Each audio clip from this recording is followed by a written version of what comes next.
Bonjour à tous et bienvenue dans cette nouvelle vidéo. Aujourd'hui donc Jean-Paul Belmondo. C'est toujours très compliqué de réaliser ce genre de vidéo parce que on s'attaque à un monstre sacré, on s'attaque à une icône, un acteur qu'on adorait. On a grandi évidemment avec ses films. Pour beaucoup on a vu à la télévision d'ailleurs. On les a pas tous vus en salle bien sûr, même s'il y en a évidemment qu'on a vu en salle. Mais c'est toujours très difficile parce que Jean-Paul Belmondo, 88 ans, qui est parti, c'est vrai que c'est un... Il avait une filmographie, mais tellement incroyable que c'est toujours très difficile. On a l'impression d'une montagne à gravir quand on parle de Jean-Paul Belmondo. Et Jean-Paul Belmondo, dans l'itinéraire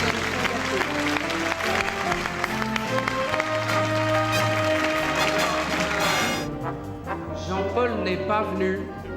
Il n'est pas venu, il n'a pas pu venir, il n'a pas de smoking.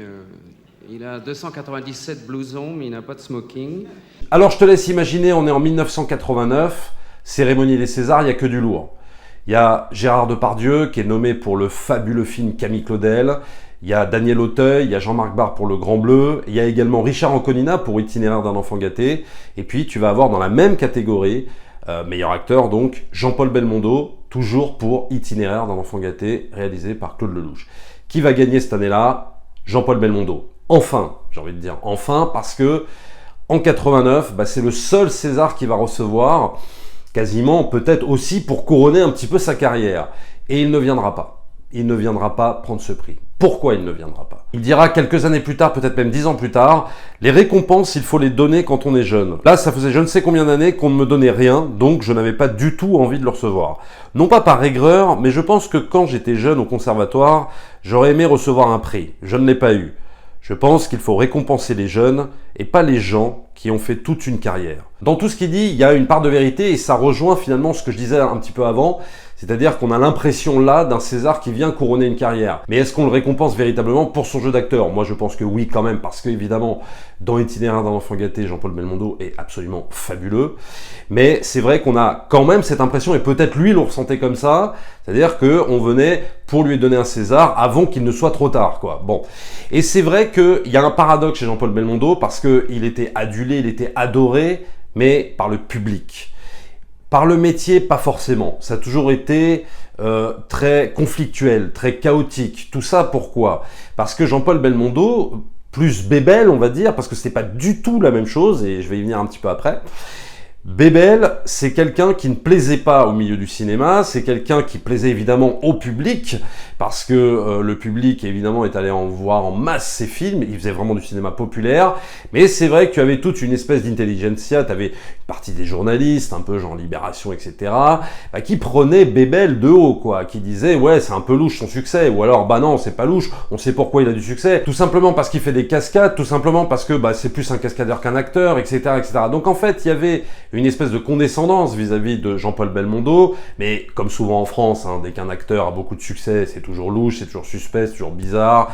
Mais là, c'est vrai qu'il y avait vraiment ce côté, Jean-Paul Belmondo, bon, c'est pas un acteur du tout, quoi. C'est un mec qui fait des cascades, et puis il fait du cinéma trop populaire, etc., etc. Donc, évidemment, il y avait ce paradoxe avec Jean-Paul Belmondo, c'est-à-dire que c'était quelqu'un qui avait énormément de succès, mais en même temps très très critiqué. Mais lui avait envie de rester dans cette simplicité et cette authenticité en fait, il avait envie évidemment de toucher le plus large public possible et c'était un gars populaire. Et donc, il faisait du cinéma aussi à son image, c'est-à-dire du cinéma très populaire.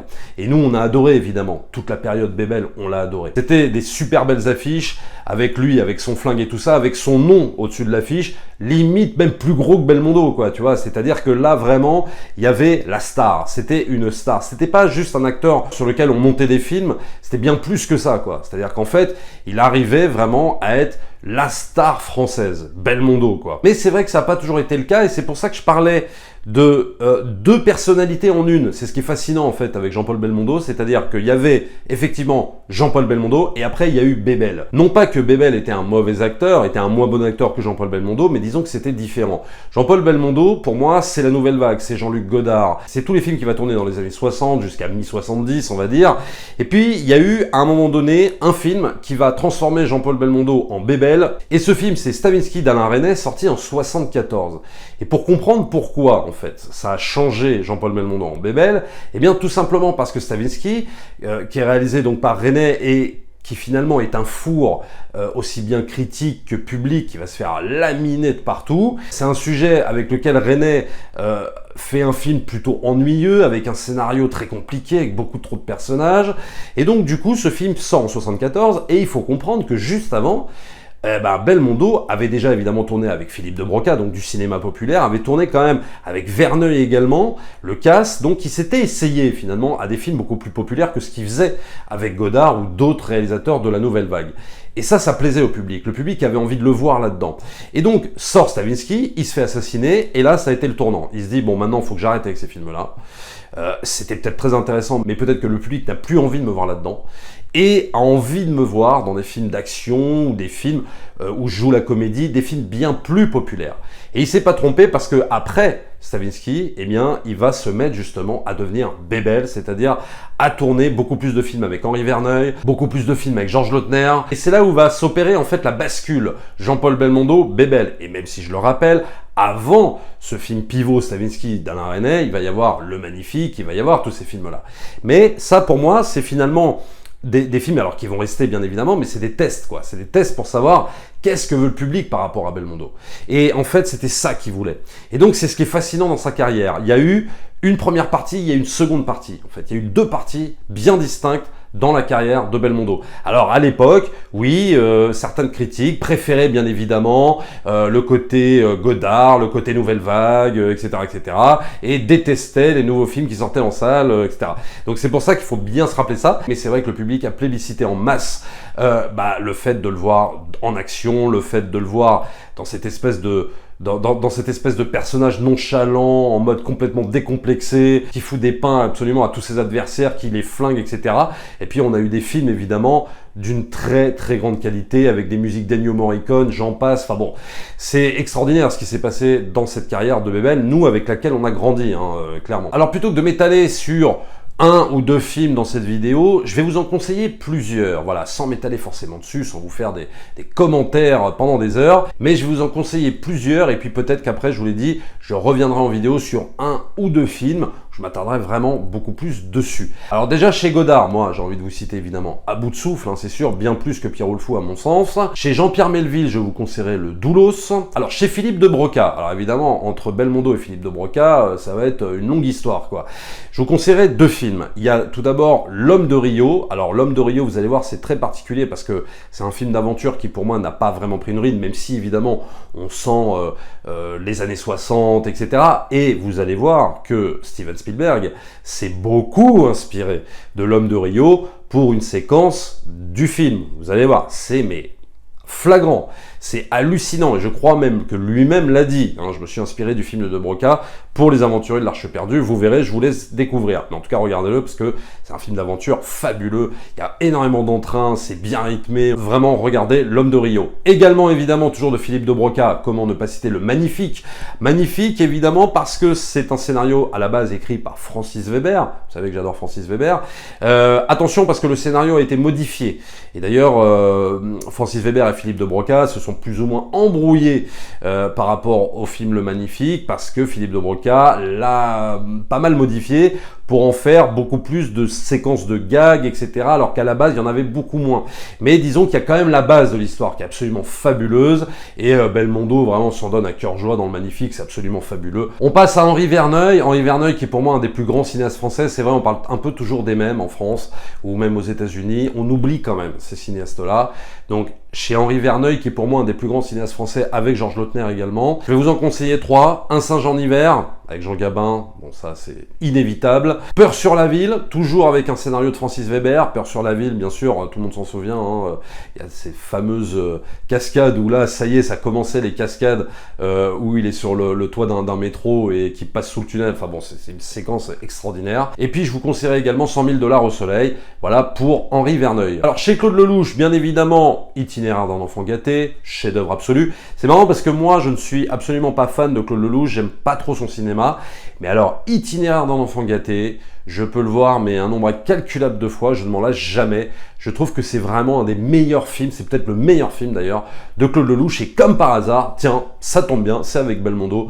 Le duo qui forme avec Anconina est absolument dantesque. Chez Gérard Houry, pour moi c'est l'As des As. Il y avait Le Cerveau également, mais il partage l'affiche en fait avec Bourvil. Alors le film est très très bon, mais je préfère quand même l'As des As. Parce que l'As des As, déjà le titre lui correspond totalement. C'est vraiment ça Belmondo, c'est vraiment l'As des As, quoi. On pouvait pas trouver un meilleur titre pour qualifier la personnalité de Belmondo. J'adore le concept, j'adore le contexte du film dans la Seconde Guerre mondiale et tout ça. Il y a des punchlines mais incroyables. Donc le duo qui forme aussi avec le petit garçon Rachid Ferrache est absolument génial. Donc voilà, l'As des As bien sûr de Gérard Houry, qui est je crois d'ailleurs même un des derniers gros succès. Non seulement pour Belmondo, mais aussi pour Gérard Houry, qui s'était évidemment illustré dans des grandes comédies qui sont restées en France, Rabbi Jacob, La Grande Vadrouille et Le Cornio. Et je finirai par aussi un des plus grands cinéastes français, Georges Lautner. Ah, Georges Lautner, vraiment j'adore ce metteur en scène, et je vais vous en citer 4 pour le coup à regarder avec Belmondo. Il y a évidemment Flic ou Voyou, il y a Le Professionnel, bon évidemment avec la musique d'Ennio Morricone, on a tous vu Le Professionnel, l'affiche on s'en rappelle tous, c'est vraiment voilà, c'est un film fabuleux. Il y a Joyeuse Pâques, alors Joyeuse Pâques, moi c'est un film que j'ai voulu vous conseiller, c'est un film aussi avec Sophie Marceau, adapté d'une pièce de Jean Poiret, et j'aime beaucoup ce film parce que évidemment c'est pas le meilleur film de Georges Lautner. Georges Lautner pour moi il est quand même meilleur dans les films d'action et dans les policiers, mais aussi il s'est illustré dans de la comédie, ça lui est arrivé. Et ben j'aime beaucoup ce film, c'est un film léger, c'est un film évidemment où Belmondo on fait des tonnes et des tonnes et des caisses, et il prend plaisir à le faire, et c'est drôle, c'est une sorte de vaudeville marrant, c'est drôle, c'est bien écrit, c'est bien foutu, alors oui ça fait un peu théâtre filmé, mais c'est très sympa, et puis alors il y a vraiment il y a ce parfum des années 80 quoi, qu'on ressent à fond dans ce film, Joyeuse Pâques, je vous le recommande vraiment. Et je finirai par L'Inconnu dans la maison, qui est un film qui a fait pour le coup un four, voilà, un film de Georges Lautner qui a fait vraiment un bide à l'époque, sorti je crois dans les années 90, mais excellent film également. Voilà, je vous en ai conseillé quelques-uns, j'aurais pu évidemment vous en conseiller beaucoup plus, mais voilà, je vais pas vous assommer avec toute la filmographie de Jean-Paul Belmondo, ça ne servira à rien. Déjà voilà, regardez, pour ceux qui n'auraient pas vu les films que je vous ai recommandés, bah regardez-les, voilà, déjà ceux-là, et puis après voilà, on fera une autre petite fournée. Voilà ce que je pouvais vous dire sur Jean-Paul Belmondo, voilà, c'est mon humble hommage à cet immense acteur, cette icône, cette superstar qui nous a accompagnés quand on était gosse, quand on était ado, etc. Jean-Paul Belmondo, c'est vraiment l'acteur inoubliable. Il reste encore pour moi un monstre sacré, c'est Gérard Depardieu, qui joue pas forcément dans la même cour, mais c'est vrai que de cette génération de grands comédiens, eh bien Jean-Paul Belmondo, c'était un des derniers, voilà, et il reste encore quand même Alain Delon qui est toujours là. Et ça me fait penser que j'avais oublié quand même de vous conseiller, pour ceux qui ne l'auraient pas vu, Borsalino, le duo qu'il fait avec Alain Delon est juste absolument dantesque, et le film est absolument prodigieux, et ça il l'avait fait à l'époque où il n'était pas encore tout à fait bébelle, mais c'est vraiment un grand film. Abonnez-vous à la chaîne, likez, partagez comme d'habitude, et nous on se retrouve très très vite pour une prochaine vidéo. Ciao.